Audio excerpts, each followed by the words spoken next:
Here we start.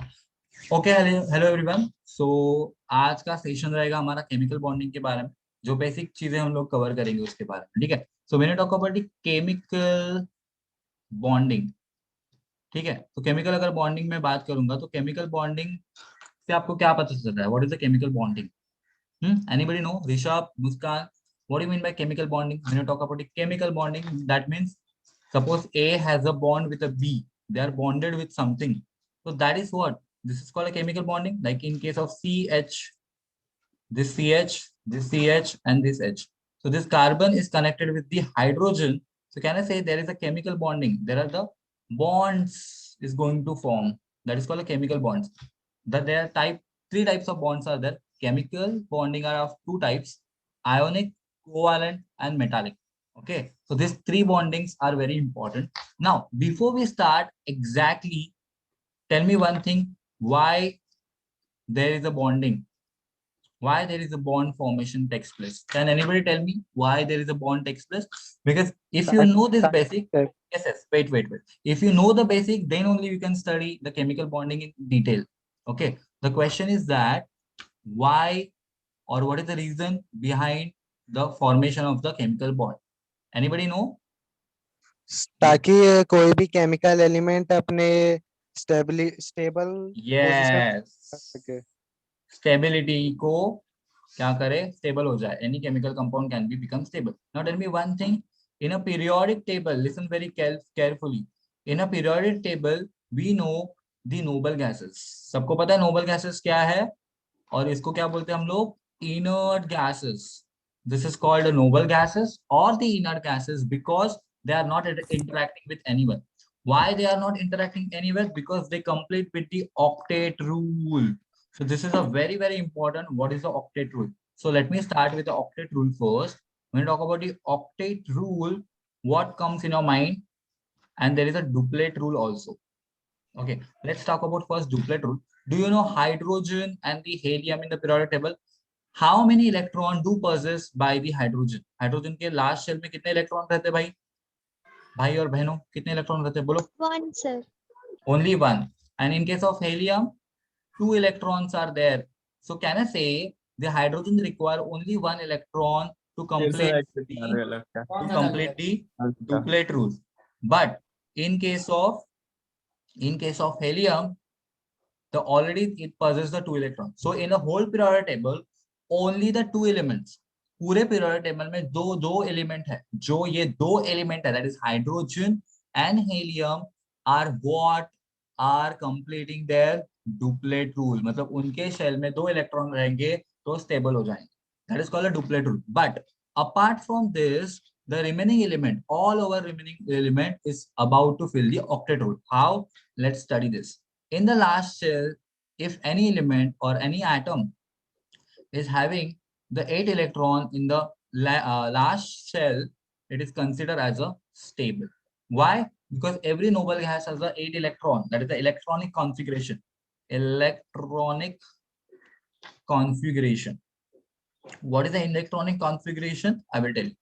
Electronic configuration का मतलब होता है arrangement or the proper order of the electron. That's called electronic configuration. We will see it. Okay, but before we just want to know what is the octet rule. अगर कोई भी atom के last shell में, last shell मतलब क्या होता है? Mostly valence shell में अगर 8 इलेक्ट्रॉन होंगे तो वो क्या होगा? स्टेबल हो जाएगा. तो उसको क्या बोलेंगे? ऑक्टेट रूल बोलते हैं. Now let's have consider the points. Now let's talk about the sodium. Sodium has how many electrons? 11 electrons. Correct. Now, what is the configuration? 281. What is the 281? First shell में कितने जाएंगे? 2 electron जाएंगे. Second electron बाकी के electron कहाँ जाएंगे? Last shell में जाएंगे 8 इलेक्ट्रॉन्स. और उसके बाद का जो एकदम लास्ट शेल है, दैट इज अ वैलेंस, उसकी इसमें कितने इलेक्ट्रॉन है? 1. Can I say this sodium is stable? Can I say this sodium is stable? No. No. Why? Because one electron only left. But see here, if I draw the structure like this, जहाँ पे पहले 2 electron चले गए, बाद में इसमें 8 electron चले गए और लास्ट में अभी 1 electron. The moment the sodium is a metal, okay. Now the moment it become Na plus ion, that means is going to lose the electron. Now once it loses the electron, chemical configuration क्या हो जाएगा, sorry electronic configuration क्या हो जाएगा, 2,8। सो अभी उसके last shell में कितने इलेक्ट्रॉन आ गए, 8 इलेक्ट्रॉन आ गए। तो इसने कौन सा रूल कंप्लीट किया, ऑक्टेट रूल कंप्लीट किया। तो जैसे उसने ऑक्टेट रूल कंप्लीट किया, इसका मतलब क्या हुआ, ये क्या हो गया अभी, स्टेबल हो गया। But this is what metal. Metal has what tendency to lose the electron. Now let's talk about the another example. Let's take aluminium. What is the atomic number of aluminium? 30. 1, 3. Okay, that's correct. Now, what will be the electronic configuration? 2, 8, 3, right? Because 8 plus 2, 10. 10 plus 3, 13. Yes or no? So last shell में कितने रहेंगे इसके 3 electron. अभी ये octet complete कर सकता है क्या, नहीं कर सकता। सर क्यों नहीं कर सकता, बिकॉज इसके लास्ट शेल में कितना है 3। एक तो ये लेना चाहेगा इलेक्ट्रॉन, क्या करना चाहेगा, ये इलेक्ट्रॉन क्या करना चाहेगा, गेन करना चाहेगा। गेन करना चाहेगा, बट ये गेन नहीं कर पाएगा बिकॉज ये क्या है, मेटल। एंड मेटल क्या होता है, always metal is what, metal has the tendency to lose the electron. वो लूज करेगा, कभी गेन करेगा क्या, नो नहीं। सर। तो ये क्या करेगा, 2 और 8 बनाएगा और क्या हो जाएगा, 3 इलेक्ट्रॉन को लूज करेगा। तो इसका कॉन्फ़िगरेशन बन गया अभी 8। तो लास्ट सेल में कितने रहेंगे, 8 और ऑक्टेट रहेंगे। अभी ये बात की हम लोग ने मेटल के बारे में, why I am talking this, क्योंकि यही कंसेप्ट है chemical bonding. So now let's talk about the chlorine. Chlorine belongs to what, halogen. Now you know that halogens required only 1 electron to complete the octet. So chlorine का number कितना है, 17 है। तो उसका क्या आएगा कॉन्फ़िगरेशन, 8, 2, 8, 7। अभी देखो यहाँ पे ये इलेक्ट्रॉन लूज नहीं कर सकता, he is not going to lose the electron because बेचारे को क्या चाहिए, नो ही इज नॉट बेचारा, इज हाईली इलेक्ट्रोनेगेटिव। ये कौन है, हाईली इलेक्ट्रोनेगेटिव। मतलब क्या है, इलेक्ट्रोनेगेटिव मतलब क्या, उसको इलेक्ट्रॉन चार्ज चाहिए, इलेक्ट्रॉन चार्ज चाहिए उसको कुछ भी करके। Okay, so chlorine is what, highly electronegative. तो ये क्या करेगा, किसी भी हद पे जाके एक इलेक्ट्रॉन चुरा लेगा। For example in case of HCl, जिसने क्या लिया, एक इलेक्ट्रॉन स्नैच किया क्लोरीन का, तो उसको क्या हो गया, 8 इलेक्ट्रॉन हो गए कंप्लीट। तो it seems to complete the 8 electrons, और उसको क्या बोलेंगे फिर, ऑक्टेट उसने कंप्लीट किया। ये कंसेप्ट समझा आपको, yes have you sir. Got the concept. Yes sir. But अभी एक कंसेप्ट बाकी है, is all about the carbon. Now can you anybody tell me how many electrons found in the carbon? 6 तो उसका इलेक्ट्रॉनिक कॉन्फ़िगरेशन क्या होगा, 2, 2 4 2 4। Yes. अभी देखो सबसे बड़ी बात, द क्वेश्चन इज दैट, देखो मैं ब्लू कलर से लिख रहा हूँ question, why carbon found abundantly in nature। ठीक है, कार्बन abundantly नेचर में कैसे फाउंड होता है, व्हाई कार्बन सब जगह फाउंड होता है, मतलब सब जगह, सब एलिमेंट में देखोगे तो कार्बन ही कार्बन है। हाइड्रोकार्बन हम लोग बात कर रहे हैं, ठीक है। तो why carbon found abundantly in everywhere? Okay क्योंकि हरी, वो हैंड मतलब हरी। अपने कार्बन के साथ बॉन्ड बनाने की क्षमता होती है, कार्बन कार्बन बॉन्ड बनाने की क्षमता होती है एक दूसरे में, दैट्स क्योंकि करेक्ट, उसका लेकिन टेंडेंसी लेकिन 4 होता है, टेंडेंसी 4 होता है। okay, that's correct, Hari has said absolutely correct, I totally agree with that, but there is a one more concept that I want to tell you here, is this, carbon के last shell में कितने electron रहेंगे, और 4 electron रहेंगे, ठीक है। Let me draw this 4 electron. Now एक बात बोलो, उसको क्या कंप्लीट करना है, उसको 8 इलेक्ट्रॉन चाहिए। अभी एक प्रॉब्लम है सबसे बड़ा, ये 4 इलेक्ट्रॉन लूज नहीं कर सकता according to the metal, because carbon metal है ही नहीं, कार्बन नॉन मेटल में आता है। कार्बन लूज नहीं कर सकता because the amount of energy, और उसको बोलते हैं enthalpy, amount of energy required to loss the electron is much more higher. तो खुद की एनर्जी देगा क्या, नहीं देगा, क्योंकि उसके पास फिर बचेंगे 2 इलेक्ट्रॉन बचेंगे, ठीक है, विच इज नॉट पॉसिबल।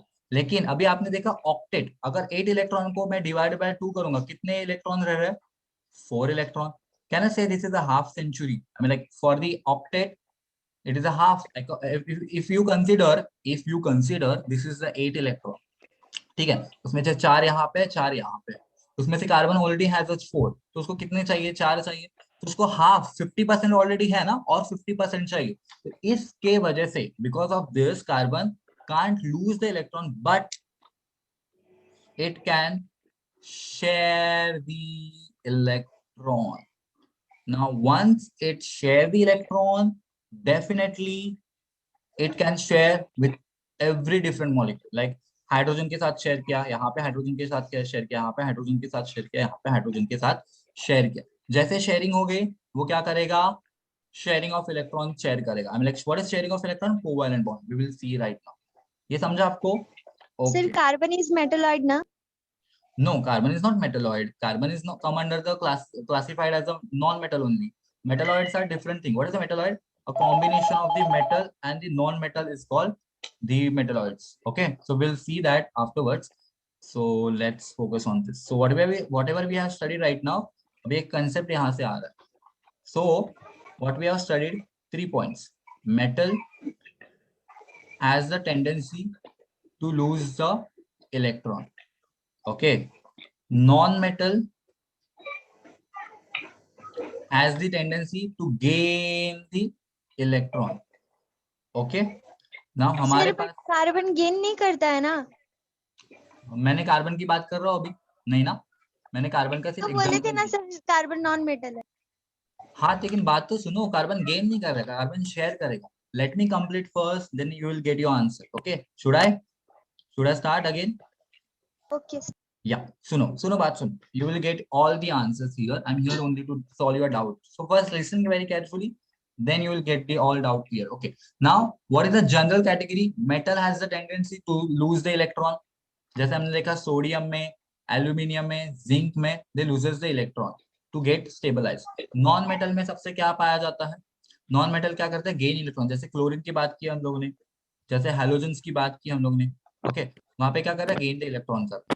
ठीक है, अभी देखो यहाँ पे क्या हो रहा है, when you talk about the metals and the non metals, what is going to happen in this case. हमें पढ़ना है 3 केसेस को, 3 बॉन्ड है हमारे पास, केमिकल बॉन्ड। कौन से हैं? First is ionic bond, second is a covalent bond. ठीक है, म्यूट करो सब एक दूसरे को। Covalent bond and last one is a metallic bond. So मैंने जो ये स्टेबिलिटी वाला इतना प्रवचन दिया, लेक्चर दिया कि क्यों होता है स्टेबिलिटी, उसके पीछे ये रीजन है कि 3 बॉन्ड्स क्या रीजन है वहां। चलो, in superficial way, what is the ionic bond? Ionic bonds are those bonds which form because of the charges. जैसे कि अगर मैं बात करूंगा NaCl की बात, तो NaCl पे क्या हो रहा है, सोडियम इज अ मेटल, सो ये इलेक्ट्रॉन लूज करेगा and this electron is gained by the chlorine for the completion of the octet. But यहाँ पे क्या हो रहा है आयोनिक बॉन्ड में, listen very carefully, ionic bond में क्या हो रहा है, कंप्लीट ट्रांसफर हो रहा है यहाँ। ठीक है, but when you talk about A covalent bond, यहाँ पे क्या हो रहा है, बिकॉज नॉन मेटल जो है ना, नॉन मेटल वो क्या कर रहा है, he is not able to lose the electron. क्या करते हैं, gain electron. Okay, I will give the answer, don't worry. Now just listen first. Covalent bonding में क्या हो रही है, शेयरिंग ऑफ इलेक्ट्रॉन हो रही है। क्या हो रही है, शेयरिंग ऑफ इलेक्ट्रॉन। तो यहाँ पे क्या हो रहा है, शेयरिंग ऑफ इलेक्ट्रॉन हो रही है बिटवीन द 2 मॉलिक्यूल। ओके, सो अगर मैं बात करूंगा HCl के बारे में, ठीक है, HCl में क्या होता है, क्लोरीन को क्या चाहिए, कुछ भी करके इलेक्ट्रॉन चाहिए, और हाइड्रोजन को भी इलेक्ट्रॉन चाहिए, तो ये दोनों क्या कर रहे हैं, शेयर कर। Okay, and metallic we will study later on. Now, can I say that ionic bond जो होता है वो metal and non metal के बीच में होता है, and जो covalent bond, सुनो अच्छे से, covalent जो bond होता है वो हमेशा 2 non metal के बीच में ही होता है।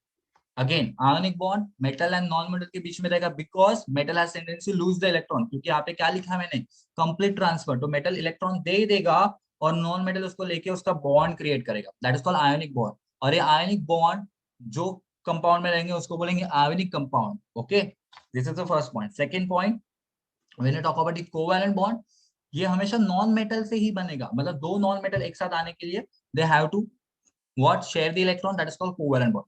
अभी बात रही जिस स्टूडेंट से हमें क्वेश्चन पूछा था कार्बन की बात, yes carbon is a non metal, but problem क्या कार्बन का, मैंने अभी जस्ट डिस्कस किया, I guess you haven't notice that carbon में लास्ट में कितने इलेक्ट्रॉन रहते हैं, 4 इलेक्ट्रॉन रहते हैं। अगर 4 इलेक्ट्रॉन रहेंगे तो क्या करेगा ना, वो गेन कर सकता है, correct. But what is the problem, century है ना, 50% ऑलरेडी है और 50% चाहिए। तो because carbon come under the non metal, but because of what, a half century, मतलब क्या, उसमें 4 इलेक्ट्रॉन है, इसलिए उसकी प्रॉपर्टी ऐसी है कि वो क्या करेगा, शेयर करेगा। ओके, गेन मतलब क्या, gain means what, properly gain, completely gain. But यहाँ पे शेयर मतलब क्या, it seems to have the gain. तो देखो अभी कार्बन की बात करेंगे, अगर मैं बात करूंगा, see here I am drawing something, okay, so let me use the blue pen so it will be understandable. Okay, अगर ये कार्बन है सेंटर में, तो कार्बन के इलेक्ट्रॉन कितने हैं, 4 इलेक्ट्रॉन। ठीक है, सुनो मेरी बात, सुनो क्या बोल रहा हूँ। Okay, 4 electrons. Now, this carbon is going to share 1 electron with a hydrogen, और हाइड्रोजन भी उसका इलेक्ट्रॉन शेयर कर रहा है। ठीक है, let me draw first, then I will talk. Hydrogen भी अपना इलेक्ट्रॉन शेयर कर रहा है, यहाँ पे भी हाइड्रोजन अपना इलेक्ट्रॉन शेयर कर रहा है। ठीक है, अगर देखो यहाँ पे, अगर अभी काउंट करोगे आप, काउंट करोगे आप, तो क्या होगा, कार्बन की काउंट करो कितने हैं टोटल, 4 प्लस 4, अभी 8 इलेक्ट्रॉन हो गए। It seems to have 4 electron because hydrogen ने क्या किया, उसको शेयर किया। अगर सिर्फ आप हाइड्रोजन के ऊपर फोकस करोगे, यहाँ पे फोकस करोगे, हाइड्रोजन को देखोगे, तो हाइड्रोजन को लगेगा क्या, उसके पास कितने इलेक्ट्रॉन, 2 इलेक्ट्रॉन है। बट मैं एक वर्ड यूज कर रहा हूँ, सीम्स टू हैव, मतलब आपके पास 10,000 रुपए है और आपके फ्रेंड के पास 10,000 रुपए, तो मैं बोलूँ दोनों मिलाकर, मतलब अभी मैं आपको काउंट एज एक सिंगल पर्सन कर रहा हूँ कि दोनों मिलाकर आपके पास 20,000 है, बट है तो आप आपके ना अलग अलग ही है ना, बट है किसके, अभी कैशियर के पास जाओगे तो क्या बोलेगा, हाँ ये टोटल 20,000 है, बट आपको पता है आपके कितने और उसके कितने। समझ में आया ये चीज। तो कार्बन एक यूनिक नेचर बताता है, दैट इज कॉल्ड कैटेनेशन। क्या है, catenation property. What is the catenation, the capability of the carbon to form the bond with itself and the other different molecule, उसको क्या बोलते हैं, catenation property. Again I am repeating, what is the catenation, catenation is the property possessed or shown by the carbon atom। Carbon खुद के साथ bond create करता है, single bond भी क्रिएट करेगा, डबल बॉन्ड भी क्रिएट करेगा एंड ट्रिपल बॉन्ड तक क्रिएट करेगा, या फिर कार्बन खुद के साथ अलावा उसके साथ अदर एटम के साथ भी क्या बनाता है, बॉन्ड बनाता है। तो because of this whatever we have just discuss about the electronic configuration of the carbon, उसके वजह से ये अलग अलग बॉन्ड क्रिएट करता है। That's why carbon abundantly found होता है नेचर में। थोड़ा सा यूनिक कैरेक्टरिस्टिक्स है कार्बन। ये समझा आपको, सबको समझा। Yes, yes sir. सर। अभी एक मेरा क्वेश्चन है, अभी देखते हैं कौन आंसर देगा इसको। आपने बोला sir, okay, that I just told you catenation property, can I form carbon carbon 4 bond, carbon खुद के साथ ही बॉन्ड क्रिएट कर सकता है क्या, चारों के चारों बॉन्ड क्रिएट कर सकता है, can carbon form 4 no bond. Sir. अगर वो ऐसा करता, सबसे बड़ा प्रॉब्लम क्या होता, कार्बन खुद ही नोबल गैस बन जाता ना, ऐसा नो, मतलब कार्बन कार्बन अलग ही हो जाता सबसे। But because it just stop till the 3 bonding, उसको क्या बोलते हैं, because of it stop between the 3 bonding, उसको क्या बोलते हैं, 3 बॉन्डिंग से स्टॉप होने के बाद क्या बोलते हैं उसको, कि it has a catenation property उधर जैसे। ठीक है, समझा ये।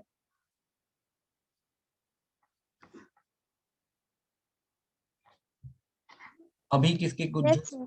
डाउट्स है पूछो, बिकॉज इसके बाद मैं एक डिस्कस करने वाला हूँ बॉन्डिंग के बारे में। अभी जो पढ़ा है उसमें कुछ डाउट है, do you have sir any. Hydrogen, sir बोलो बोलो। हाइड्रोजन इज ए मेटल की नॉन मेटल? आपको क्या लगता है हाइड्रोजन क्या है? सर वो Yes. मेटल और नॉन मेटल दोनों की प्रॉपर्टी देता है। बट मोस्टली हाइड्रोजन प्रीफर होगा नॉन मेटल में, व्हाई, देखो यहाँ सी, जब भी मैं वाटर मॉलिक्यूल के बारे में बात करूंगा ना, you will get this answer. See water is what, H2O, जो एम्फोटेरिक इन नेचर है। Okay, we will talk later on, don't worry about that, but अभी तक मैं आंसर दे रहा हूँ, हाइड्रोजन का आंसर मैं देता हूँ। Hydrogen is not a metal, hydrogen is what, non metal. How, hydrogen present in what, in H2 format, mostly gaseous format में होता है। According to the classical definition of metal, metal should has a lustre, चमकना चाहिए ना metal, ऐसा no. Hydrogen चमकता है क्या, नहीं, तो ये क्या होना चाहिए, नॉन मेटल। हाइड्रोजन के पास मेलाबिलिटी है क्या, हम लोग उसकी स्टार बना सकते हैं क्या, शीट बना सकते हैं क्या, नहीं ना, तो ये क्या है, मोस्टली हाइड्रोजन क्या है, non metal.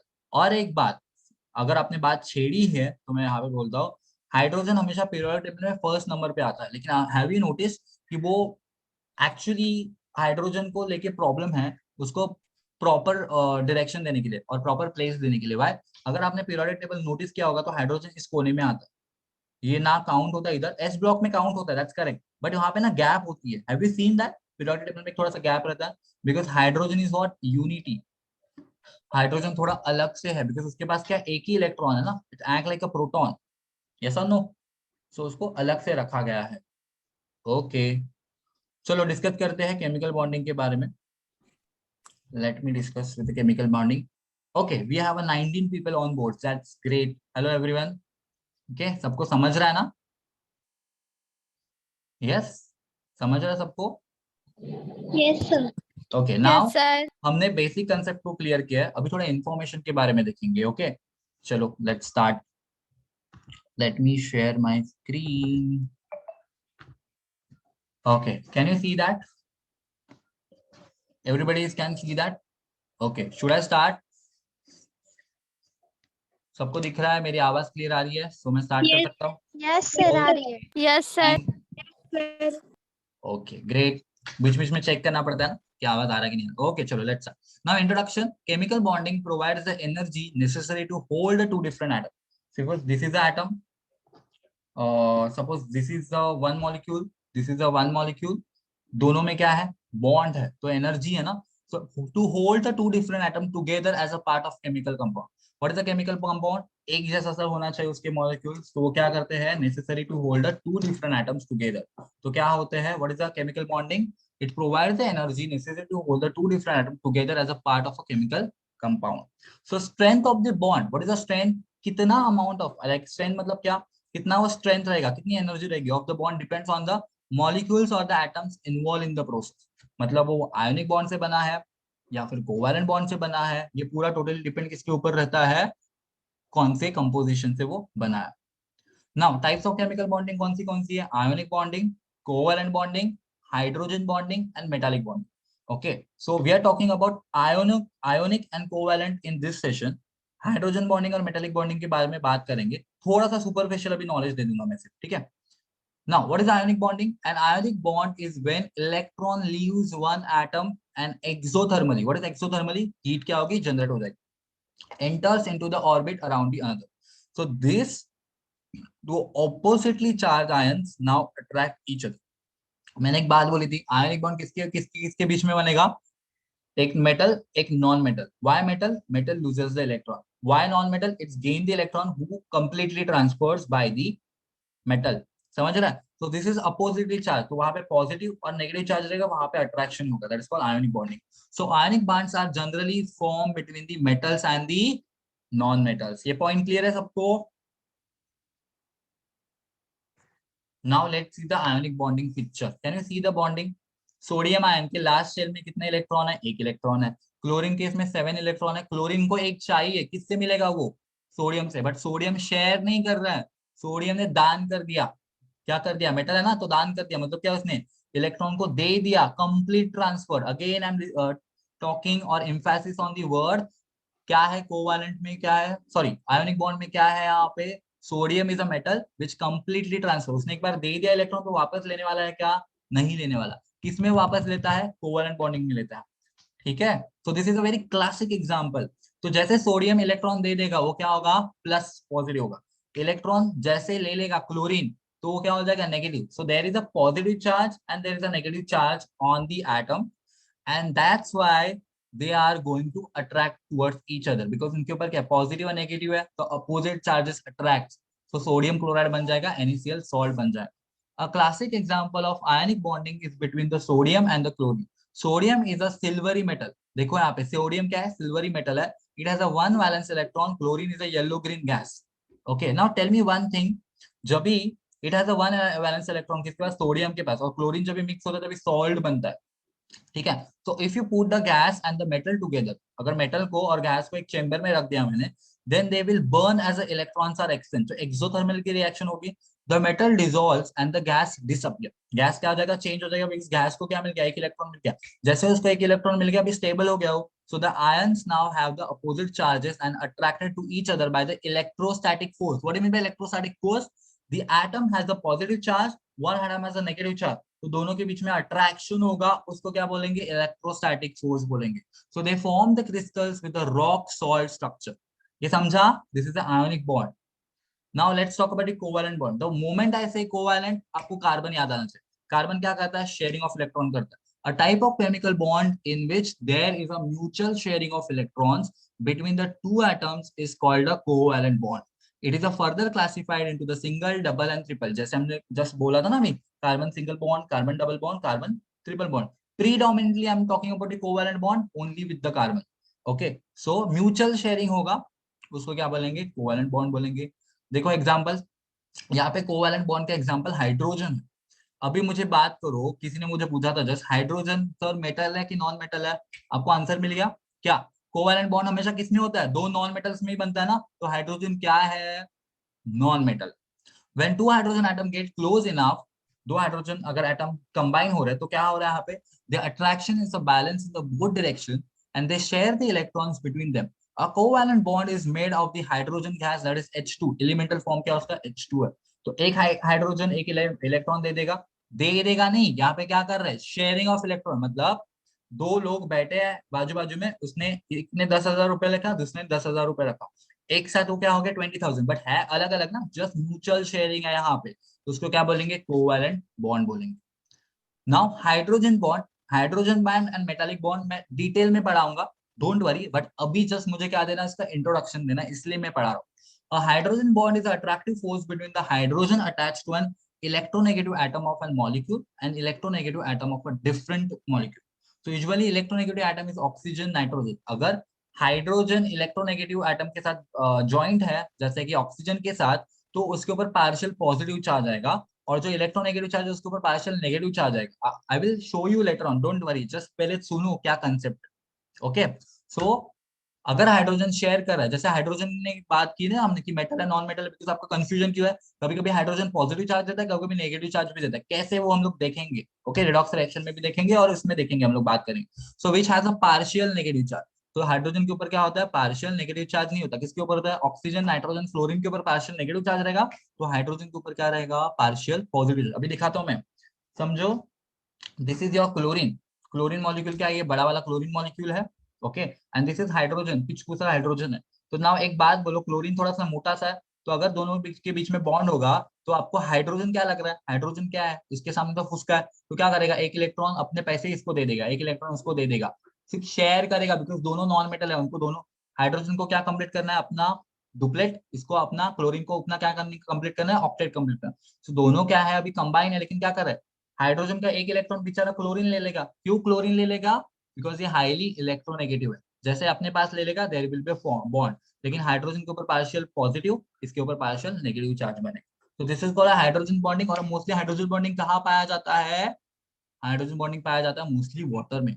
I will make a video on the hydrogen bonding, हर एक उसमें स्टेप डिस्कस करूंगा. ठीक है, अभी के लिए आपको नॉलेज इतना ही चाहिए, इसलिए मैंने देखा. सो देखो आप, अरे they have given you, that's great, that's great. Example of hydrogen bond देखो, यहाँ पे दो वाटर मॉलिक्यूल दिए है. ठीक है, can you see the water molecule? एक ऑक्सीजन है जिसके ऊपर पार्शियल नेगेटिव है, हाइड्रोजन के ऊपर क्या है? Partial positive. क्यों? अगेन ऑक्सीजन ये है तो हाईली इलेक्ट्रोनेगेटिव है. हाइड्रोजन क्या है बेचारा? उसके पास एक ही इलेक्ट्रॉन है, तो बेचारा सॉरी ऑक्सीजन क्या बोलेगा? तो जितने भी इलेक्ट्रॉन है मेरे हवाले कर दे. तो उसने क्या किया? इलेक्ट्रॉन उसके हवाले कर दिया, और there is a bond. But उस जैसे ही इलेक्ट्रॉन, मेरा इलेक्ट्रॉन, तो मैं हाइड्रोजन, मेरा इलेक्ट्रॉन किसके पास है? ऑक्सीजन के पास है. तो मैं इलेक्ट्रॉन ऐसे पुल कर रहा हूँ ना, तो जैसे मैं इलेक्ट्रॉन पुल करूंगा मेरे ऊपर क्या आएगा? पार्शियल पॉजिटिव चार्ज आएगा. So there is a interaction between this two charges. Okay, let me show you here itself, it will be better to understand. यहाँ पे देखो, एक ऑक्सीजन मॉलिक्यूल है, this is hydrogen, this is one water molecule, ये first water molecule है, ये आपका second water molecule. अभी oxygen is what? Highly electronegative because of the lone pair of electron. Now look at here, oxygen के ऊपर क्या आ गया? इसने इलेक्ट्रॉन ले लिए ना हाइड्रोजन के, तो इसके ऊपर पार्शियल नेगेटिव आएगा, इसके ऊपर partial positive, same partial positive charge आएगा यहाँ पे भी पार्शियल पॉजिटिव, और यहाँ पे पार्शियल पॉजिटिव, यहाँ पे पार्शियल नेगेटिव चार्ज. अभी देखो ये oxygen, look at here what I am trying to convey, ये ऑक्सीजन एंड ये हाइड्रोजन के बीच में एक स्मॉल बॉन्ड फाउंड होगा, इसकी रेंज इतनी रहेगी, वीक बॉन्ड रहेगा, क्या रहेगा, वीक बॉन्ड रहेगा, लेकिन उसको क्या बोलते हैं, हाइड्रोजन बॉन्डिंग। सो क्यों बन गया, बिकॉज एक हाईली इलेक्ट्रोनेगेटिव एटम है इस वाटर मॉलिक्यूल के अंदर, दैट इज ऑक्सीजन। तो अपने तरफ इलेक्ट्रॉन खींचेगा, जैसे इलेक्ट्रॉन खींचेगा वहां पे पॉजिटिव चार्ज और एक तरफ नेगेटिव चार्ज आएगा। So there is a electrostatic force of attraction between positive and negative. तो एक बॉन्ड बन गया वाटर मॉलिक्यूल के अंदर, इसको इसलिए क्या बोलते हैं, इसको hydrogen bonding. And hydrogen bonding is very very important. Water को सरफेस टेंशन होता है, क्या होता है, वाटर को सरफेस टेंशन होता है, और वाटर का वेपर प्रेशर क्या होता है, थोड़ा डिफरेंट रहता है एज अदर कंपाउंड। ये हम लोग दोनों पॉइंट कवर करेंगे in the next session about the hydrogen bonding. तो अब तक इतना पता चला आपको कि क्या है hydrogen bonding? Yes, have you got it? Okay guys, so let's come back to the point. Now let's talk about the metallic bonding. Metallic bonding is a type of bonding found in the metallic elements. किसमें found होता है? Metallic elements में found होता है. This is the electrostatic force of attraction between the positively charged ions and delocalized other electron. Again, remember, ionic bond is between one metal, one non-metal. Then covalent bond between the two non-metals. Then hydrogen bonding is just because of what? Oxygen, nitrogen. Okay ये जो electronegative है उनके पास ही ये रहेगा, but metallic bonding किस में हो रहा है? This is the electrostatic, again यहाँ पे चार्जेस है, बट कौन से हैं? Between the positively charge ion and delocalise other electron. ये पढ़ेंगे क्या? So metallic bonding refers to the interaction between the delocalise electrons and the metal nuclei. तो ये मेटल न्यूक्लिया के ऊपर अटैक करेगा, मेटल न्यूक्लिया के साथ रिएक्ट करेगा। So see here metallic bonding, example of metallic bonding देखो, यहाँ पे देखो पूरे इलेक्ट्रॉन्स फैले हुए हैं, पॉजिटिव चार्ज क्या है, पॉजिटिव चार्ज आयन सब जगह फैले हुए हैं, इलेक्ट्रॉन्स उसके बाजू बाजू क्या है, ओके। तो व्हाट इज डीलोकलाइज? मतलब एक्स्ट्रा इलेक्ट्रॉन है। डीलोकलाइज का मतलब क्या? लोकलाइज मतलब क्या? एक जगह पे होना। डीलोकलाइज का मतलब क्या? ये अभी प्रॉपर डायरेक्शन में नहीं है, तो इसको क्या बोलेंगे? Delocalise electron. So as the metal, see here, as the metal contains and the electrons are oppositely charged, they will attract to the each other and also to other metals cations. So there is a formation of cation, that is a positive charge, anions, that is a negative charge. So this electrostatic force are called metallic bonds, and this are what hold the particles together in the metal. तो mostly metallic bond कहाँ बनेंगे? Metals में बनेंगे। ये concept हम लोग deeply cover करेंगे next session में, जहाँ पे हाइड्रोजन बॉन्डिंग और मेटालिक बॉन्डिंग में अभी और डिटेल में बताऊंगा। Okay, so have you got it? Okay, everybody got it? कि क्या concept था ये? Yes? I hope everybody got the answer, correct? Yes, that's great.